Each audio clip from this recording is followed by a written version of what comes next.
Welcome back, guys. It is craft time, and in today's video, I'm teaching you how to make your very own viral Michael's ghost painting. Let's go ahead and get started.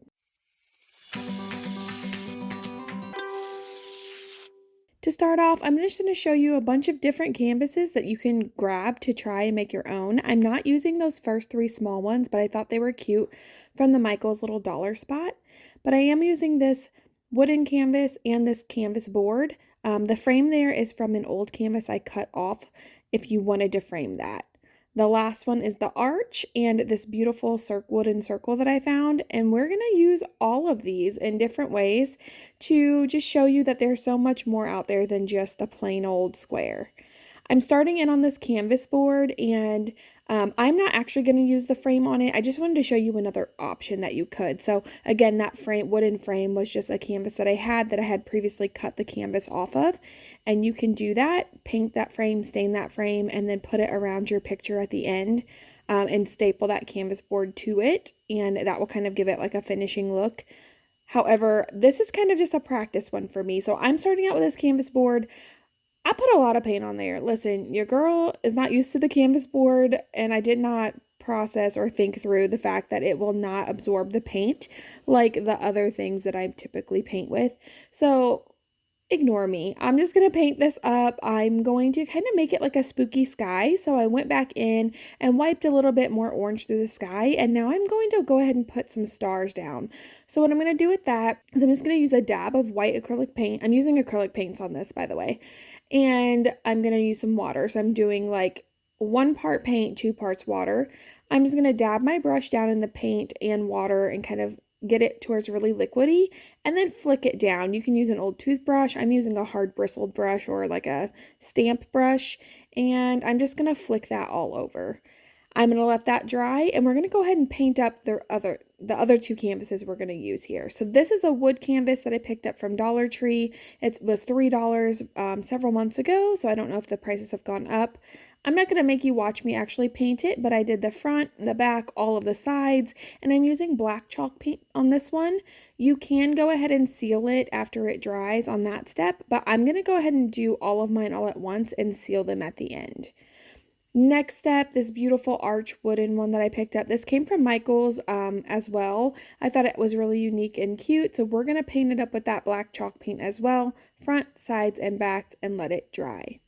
Next, we're going to need to get what we're going to actually use as our our tool to put the spackle down onto whatever canvas we're using. I'm just grabbing a cardboard box here, and I'm going to cut down what we need. I'm going to do a couple different sizes of just like a little archway here, or I guess the little ghost.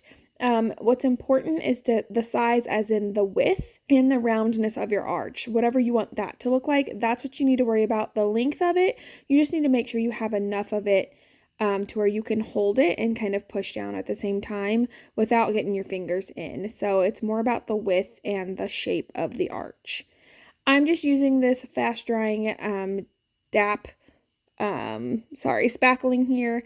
I'm just going to put some into a bowl. I'm using a bowl that I can throw away at the end. If you want to use a bowl that you can wash out, that's awesome. Just be careful washing this stuff down your sink, as I do not want you to get a clog.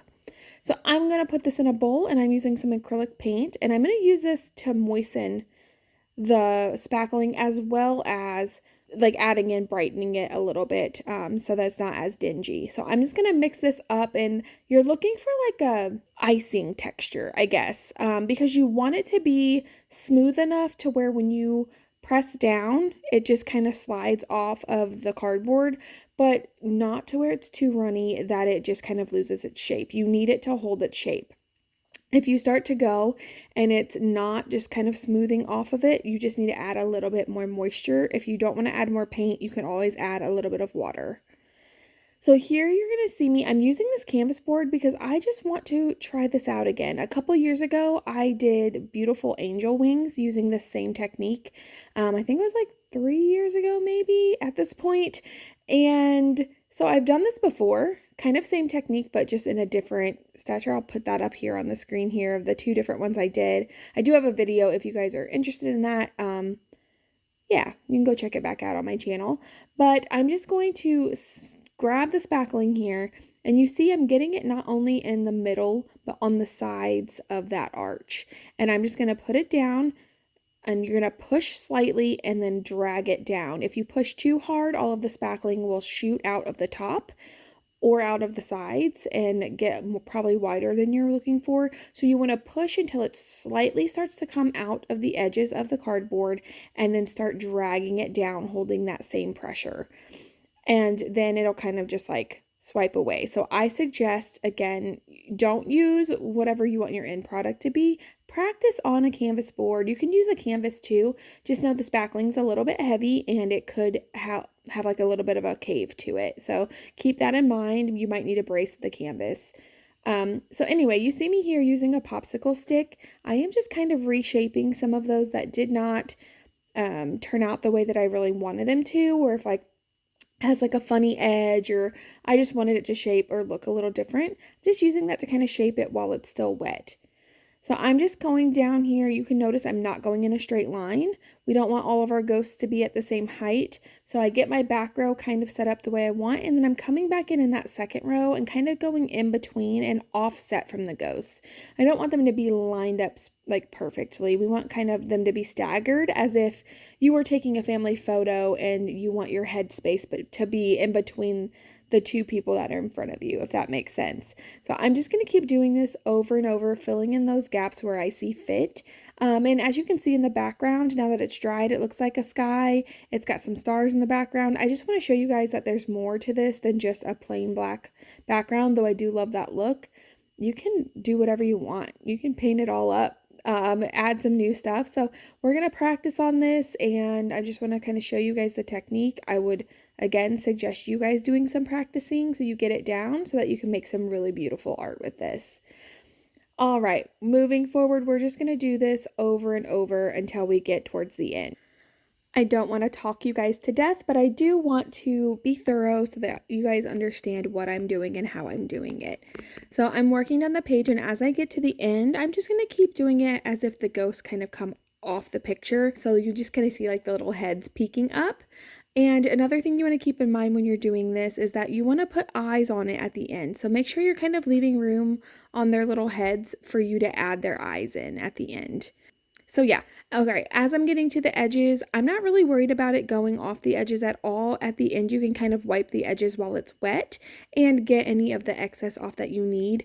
If you plan on putting a frame on this, you would have needed to maybe do like a tape border or something so that you knew not to put spackling there, so that when you peel it off, you would have room for that, whatever width of your frame that you're putting on it to fit around it, because with the texture of the spackle, it's not going to lay flat. So keep that in mind if you are going to border this.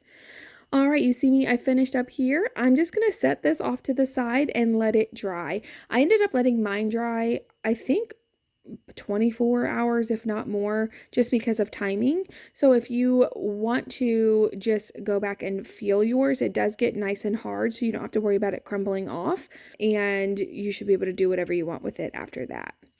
What you see me doing here is that I was ready to put it away and decided, let's add a moon. Let's just really show all of the different things that you can actually do with these textured paintings. I'm hoping to do several more different types, different styles for you guys, just to show you how much fun. I actually really wanted to do this more back when I made the angel wings, and my channel took off with all the different things I wanted to try, and I never got back around to it. So that fact that this is becoming really popular and like all the textured paintings have been trending for the last year, I am excited to kind of get my hands into it and finally get to explore and make some paintings like I've been wanting to. Anyway, I digress. I'm just going to set that aside to dry, and after it's dried, we're going to put the eyes in. I'm coming back in with acrylic paint. You can use a paint pen if you'd like. I'm coming in. I am probably a little more particular than I need to be on this. I'm just using a detailed brush and painting them on, but your eyes don't have to be perfect. You know, if you think about it, we think of the typical ghost as the white sheet ghost. Those sheets aren't going to be perfect. Their eyes are kind of going to be wider or slimmer or whatever. They're not going to be perfect. So don't stress out too much about it. Just make sure each one of your little ghost face has their eyes. And then you can also clean up any areas you need. So like say I wanted my border around the bottom, I can just hit it with that black paint and make sure that it's nice and crisp. So just clean up with your paint, do whatever you need to do. I am going to seal all of my pieces with some 2X clear Rust-Oleum clear coat at the end just to give it a little bit of extra layer of protection. It is not necessary, however, not this particular piece. I'm going to keep the canvas one, but the other ones I will be selling in my booth. So I just want to send them home with a little bit of extra protection to make sure that they will last much longer than possibly if they weren't protected. I think this is so cute. Look at all this texture. I love, love, love it. This is such a fun way to just like, I don't know, explore textures and make your own little Michael's dupe. So now we're going to go into what we're going to actually do for the dupe. I figured we practiced on the canvas. We felt comfortable. Let's run it back and actually create the Michaels version. So this is a smaller version. Obviously, theirs is actually quite big, but you can get a larger canvas if you would like. This one again was $3, but this was a couple months ago. I know Dollar Tree's been raising prices again, so we'll see. But it's just a wooden canvas. And I do know Michaels was running a good 40% off sale on some bigger items that you could use for your canvases as well. This is the wooden canvas that I painted with that chalk paint, and now I'm just whipping up the same type of spackling I did for the first one. So I'm putting my spackling in here, adding some of that white acrylic paint and giving a nice frosting or kind of like a thicker frosting texture to where it will roll off smooth. So I'm just going to set it up here. I cut out 2 different sizes of ghosts for this one so that I can kind of intermingle them and make them all different sizes if I wish to. So I'm just going to kind of start out slightly higher than halfway, and I'm going to just start adding them where I see fit. I'm gonna, you'll just see me kind of like bounce back and forth, figuring out where I want them to go as I go. If you're more of a planner, you could just take a piece of paper and kind of draw out the scene that you're wanting to do. If you just kind of, if you're very, I am pretty visual, but I can already see it in my head. So if you need to plan out better, then just draw it on a piece of paper, kind of get an idea of where you want things to go and have that sitting next to you whenever you do that. Or draw it straight on there with a pencil. You should be able to cover the pencil up with spackling, and it would help you kind of map out exactly what you want. But I think this stuff kind of works well whenever you're just kind of going for it. All right, I'm talking a lot again. I apologize. I'm just so excited to be back on this channel and doing such a fun project. The trick with this one is that there is a border. It does present a little bit of a problem, so I'm just kind of getting my piece of cardboard onto those sides as close as I can get to keep my ghosts on the sides. But then as we work our way down, I'm pulling the ghost down and I'm starting to have a little bit of issue with my hand or the piece of cardboard bumping that bottom rail. So you see me here, I kind of have some of the spackling like clogging up on the bottom and stuff. I'm not worried about that. That can be wiped away. But what I am doing is just using that cardboard to get the tops of the ghosts on there. And now I'm coming back in with a palette knife and kind of dragging it down to finish out my ghost and just shaping it a little bit. This isn't a fancy palette knife. This is just some plastic ones I picked up from Walmart. They're not expensive. They're just a really nice tool to have on hand in your crafting stash because I use them for a lot of different things, but they're really good with helping me control and spread the spackling around. If needed, you could always use like a popsicle stick on the side, even use some scissors to cut like a straighter edge, like at an angle to give you more control. But I'm just going to use this and go over and over, just kind of spreading that out. If you have a better idea, let me know in the comments so we can share with our friends maybe what might be better or an easier way to do it. This is just what came to my mind while I was working on the project. So I'm just, again, kind of smoothing it out, rounding it out, making it kind of match all of those other little ghosties. And it does leave a little bit of texture, but I am down with that. I love texture in my projects and things, so I am here for it. But if you want a really smooth ghost, what you can do also is dip that palette knife in a little bit of water and it'll kind of help smooth it out a little more. So just keep that in mind if that's not quite the look you're going for. That might help you. I'm going to do this several more times. Again, I'm just trying to fill in all of that black, just like on their pictures, the ghost goes down all the way to the bottom of the frame. So I'm just going to keep working with that palette knife, building all of the little ghosts until I'm able to cover, if not all, then most of that black that you see on the bottom here. And once I'm happy with that, I'm going to clean up all of the little bits of the spackling that's kind of gotten on the frame or around the frame. Later, I do go over once it dries and I paint it with that black chalk paint again just to make it go away and all of the black match. I don't think I got that on camera, so I just thought I'd mention it here so I do not forget. I have let this completely dry. It's nice and hard. You can touch it. Nothing moves, nothing crumbles. And it's time to put the eyes on. Now, I'm not going to make you watch me paint the eyes on every single one of these ghosts. Just know that that's what I did. I went in, found every little noggin that's sticking up there, and I put eyes on there. Again, I'm using just a paintbrush and some black acrylic paint. You can try a paint pen if you would like. But this is what worked for me, and I am really excited with how this is turning out. My ghosts aren't as sporadic as the actual Michael's ghost painting, but I'm very happy with how mine look. If you want yours to be a little bit more true to theirs, their ghosts are kind of a little more all over the place, so you can just take a look at that and do it that way. How cute. Also not $60, way cheaper.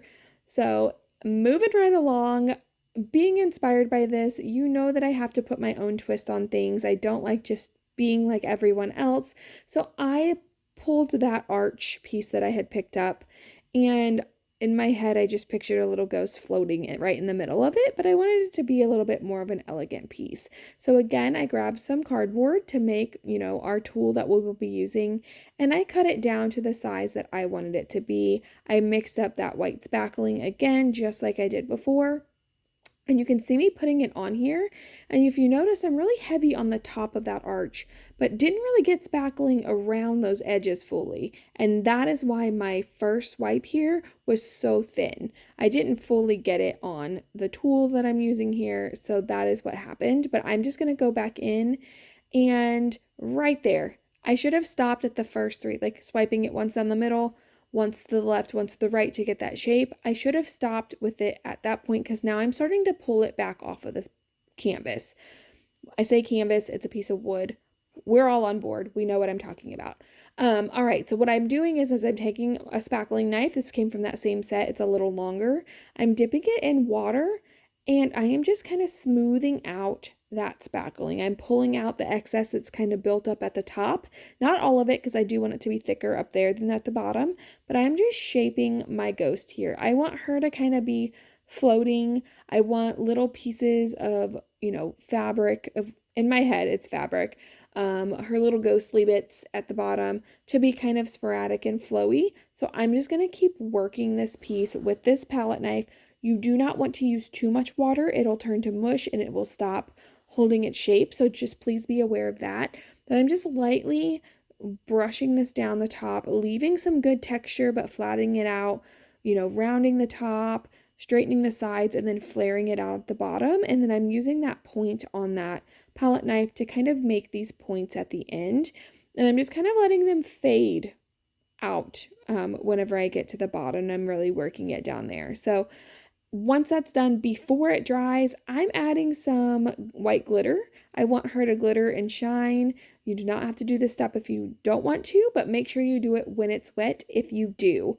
I am going to be sealing this piece with some clear spray paint as well, and that will also help set that glitter in so that it's not causing a mess in someone's home for whoever gets this. Next, I wanted her to have a little bow. I apologize. All I did was add some yellow acrylic paint to this. I ran out of storage on my camera, so I missed that part for videoing, but I just started putting that down here, and I'm attempting to make a bow. I guess I forgot what a bow looks like. It started turning into a butterfly. I don't know. I decided to just keep working and fix it. I used a dry brush, a dry small paintbrush here, and I'm just kind of shaping and pulling off excess spackle around the edges to give it a good shape. And I'm also using it and this palette knife here to give it kind of texture and draw the lines to kind of make the center of the bow and all of the edges. And then while that's still wet, I'm going to go in and add some gold sparkles. Now, again, you do not have to do this, being a little bit extra here, but I just want to show you all of the potential. I did the white glitter on my angel wings and they turned out so beautiful that I knew that this is what I wanted to do for this ghost.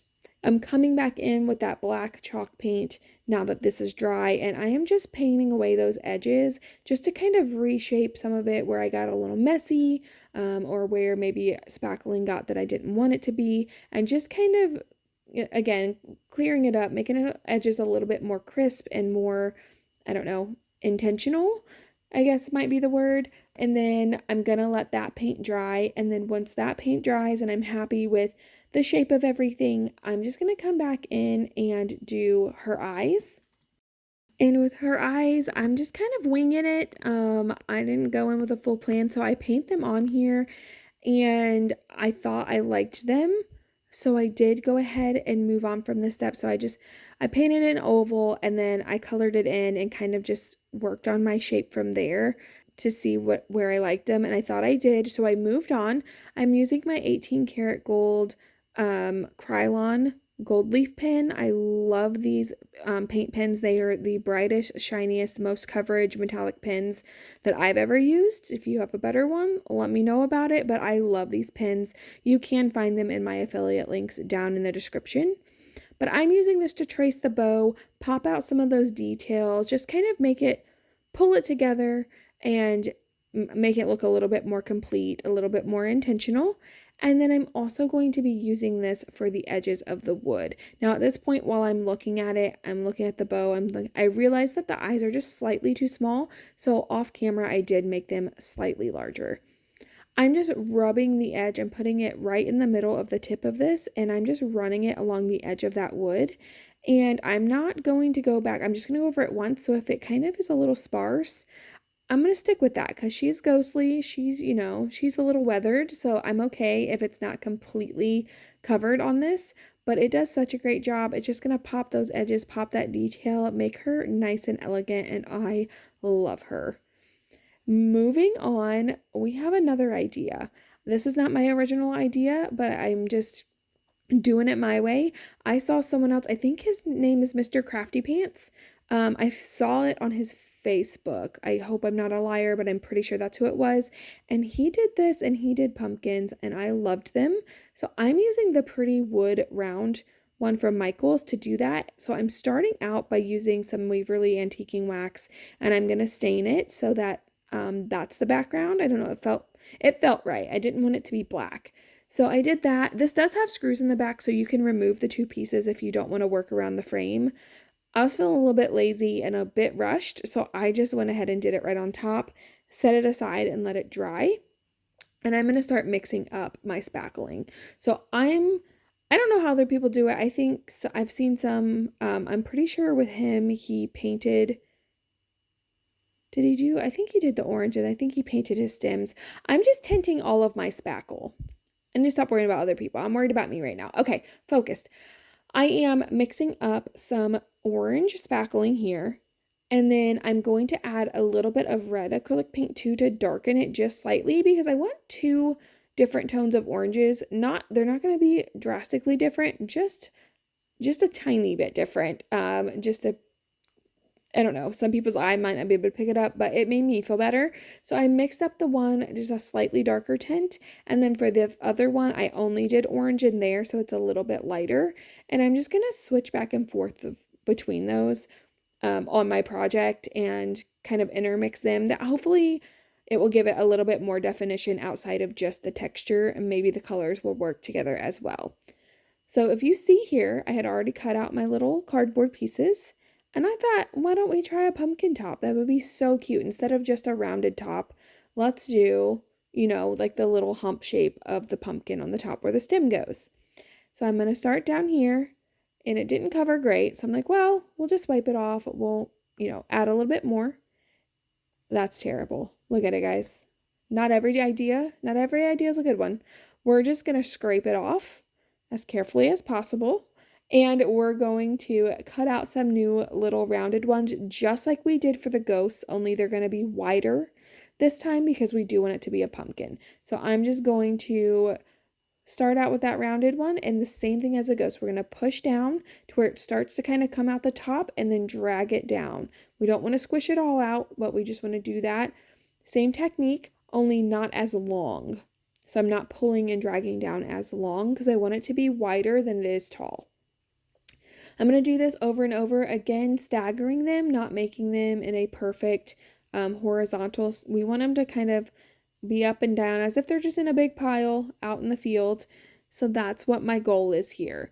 As you see, I'm getting that spackling not only just on the top arch, but kind of down around the edges too, so that when I push it, it kind of makes that rounded look, not just on the top, but on where the sides of the pumpkin would be. So it doesn't have to be perfect, because when you're piling your pumpkins up, you can cover imperfections that you have, but just keep that in mind as you're going, because it makes it, you not have to go over it too many times, because the more you go over it, the more it starts to pull away from your canvas. So I'm just going to keep doing this, switching back and forth between the colors, but also not worrying too much if I still have one color on it versus the other, because they'll kind of intermix, because pumpkins, sometimes they got some dark spots, sometimes they have some light spots. So we're just going to work on that, and I'm just going to keep scraping and keep going all the way until I get down to the bottom of this piece. If it's stressing you out watching me go over the frame on this, you can, again, just remove the backing. That is completely fine. You may not know it, but I am wearing my baby right now. So I am just trying to get this done before he completely loses it on me and we can keep moving forward. So what you see me doing here is I'm going to be using the spoon to kind of help shape the ones at the bottom. But I decided I want these to have some textures. Pumpkins are not smooth. So I'm using this to kind of draw some lines, keeping in mind that a pumpkin is round, so some of the lines, they're not going to be perfectly straight. So I'm just kind of scraping, on the left side, I'm kind of making them arch left. On the others, I'm making arch right. And in the middle, they're a little more straight. I'm just adding that texture in, trying to emulate the same shape as the pumpkin and the lines on the pumpkin. So that's what I'm doing here. Again, this frame, I'm going to clean it up afterwards. I promise it is okay. If for some reason it gets too messy and it won't clean, when I have a little bit more time, I will remove the back and clean it out if needed. So I'm just going to keep moving forward with this technique. Now that I'm towards the bottom, it's just a little bit easier to work with the spoon rather than the cardboard. So I'm using that spoon and that rounded edge of the spoon to kind of create my pumpkin shape. And then I'm just spreading that spackling around. At this point, the spackling was drying out a little bit and I should have added a little more water. It would have been easier to work with. I still got the job done. I just could have saved myself a little bit more time. That is all right. So I'm just going to keep working, getting these to where I am happy with them, trying to cover up as much of the brown as possible, but I'm okay if a little bit peeks through. If you think about a bunch of pumpkins sitting on the ground, not every part of the ground is covered. So we're good with this. I'm going to take my finger and I'm just tapping the edges of this. Some of the edges were like really sticking up. I didn't want them to stick out that far, so I'm just tapping it lightly to where they push down and then blending in those little spots that smushed into the pumpkin, so you can't really tell, like there's like take away the harsh line that it was creating. You see me rubbing my finger on here, I'm getting that excess away from there, and then I'm also going to grab a couple Q-tips and I'm just wetted the ends, and now I'm going to just be wiping that frame away, getting all of this excess spackling. Now I did this while it was still wet, so this was very easy cleanup for me, and I didn't really have to worry about taking it off or worry about how it looked. So I just took the Q-tip, wiped away the excess, and then I used a wet paper towel after that, and just wiped the frame and wiped away that little spot that I messed up at the beginning. From there, I'm using some spackling and some brown acrylic paint, and we're making stems. For the stems, I am using the palette knife. You can use a popsicle stick and just use some scissors and cut it into a triangle if that's helpful for you. Maybe a dry paintbrush, maybe a toothpick, I'm not really sure. But you can try out some different tools, or even a piece of cardboard that you cut down into a really thin triangle. Either way, having a point was the most helpful for me, so I'm just going to be putting this down. I want my pumpkins to look like they're leaning different directions. All of the stems are different sizes, different shapes, different thickness. So I'm just going to make all of them a little bit different, kind of just putting it down there and letting the spackling do what it wants to do. And then from there, dragging it down a little bit over the pumpkin on some to make it, where the stem kind of is growing into it. And on others, I'm just going to put like a little nub as if the pumpkin was leaning away from me and you don't see that little extension of the stem. So I'm just going to keep doing this kind of as I see fit, whatever I feel works best for whatever pumpkin. So I'm just going to do this over and over. If you want your pumpkins to be darker, you can come back in with some acrylic paint and just lightly touch edges and do some shadowing and dimensions and, add a little brown to your stems if you would like. I loved the way that this dried, so I'm not going to do that. I really, really enjoyed this project. This one's probably my favorite. I would love to know which one is your guys' favorite in the comments below. If you made it this far, thank you so much for being here. Leave me a ghost or pumpkin emoji, whichever one you feel, down in the comments. Give a like to this video if you enjoyed the contents. Let me know if you want to see more like this. Consider subscribing to my channel, as most of the people who visit through here have not subscribed, and it is very helpful for me and for YouTube to know that my videos are something that you enjoy. I'm going to take you guys in for a closer look, and I'm going to see you next time.